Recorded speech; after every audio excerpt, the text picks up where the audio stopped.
the reason that I felt the Touch of Grey was so similar to Anvil was because 4 women, 4 men. 4 men. Yeah. I mean, Right away, there's in a connection. hotel room, on a stage, Stage of life. old times, new times, good times, Bad times. bad times. Yeah. And the reason I think Anvil was such a successful film, not only was because, not only because it was reality, it was true, but because basically they stole the script of Touch of Grey and wrote their own story into it. Mm-hmm. I mean, I thought it was kind of cheap, but it was effective. Yeah. It was pretty obvious to me too. I felt the same thing. Just a sense of, 4 people coming together, going through all the struggles of life as a band, which is a pretty big metaphor, obvious metaphor for life.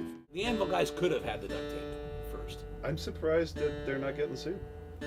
Well, let's not speak too quickly. Yeah.